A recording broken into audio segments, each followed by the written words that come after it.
It was 2:07 a.m. The entire neighborhood was wrapped in silence, except for the faint hum of the streetlight outside.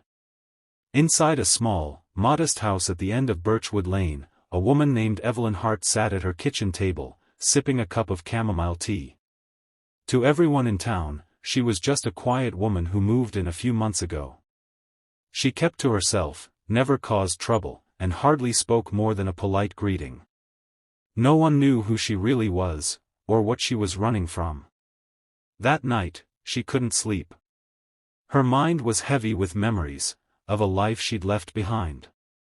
The flashing lights, the sirens, the screams, and the last case that changed everything. Evelyn had been one of the top criminal profilers at the FBI, known for her sharp instincts and unshakable calm.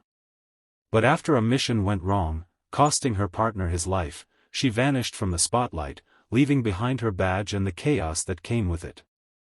She thought a quiet life in a sleepy town would help her heal. But peace, as she would learn, is a fragile thing. Outside, a group of 4 young men stumbled down the road, drunk and laughing. They were the kind of boys who believed they owned the night, troublemakers with more ego than sense. They had seen Evelyn before. Her calmness annoyed them.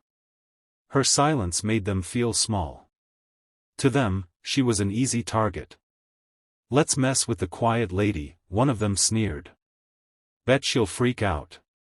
At 2:12 a.m., the sound of heavy boots shattered the silence. Thud. Thud. Crack. The front door burst open, crashing against the wall. Evelyn froze.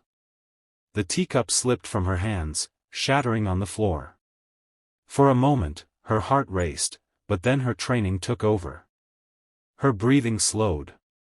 Her eyes scanned the intruders, 4 men, mid-20s, all intoxicated, loud, and dangerous.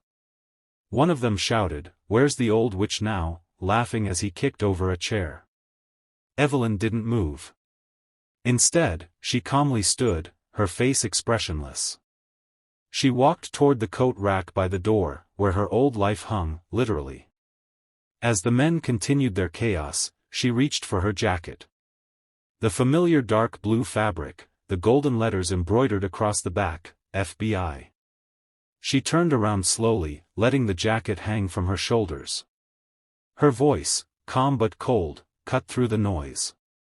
"Gentlemen," she said softly, "you have exactly 10 seconds to step outside before I call in a federal incident report." The laughter stopped instantly. One of the men blinked, his mouth hanging open. "Wait, what, FBI?" Evelyn took a step forward. 9 seconds. The room went dead silent. They exchanged terrified glances. Another stammered, "You're joking, right?" 8. Her tone didn't rise. It didn't need to. There was a quiet authority in her eyes that told them she wasn't bluffing. Within seconds, the men stumbled out of the house, tripping over themselves to escape. Evelyn watched them disappear into the darkness before locking the door again.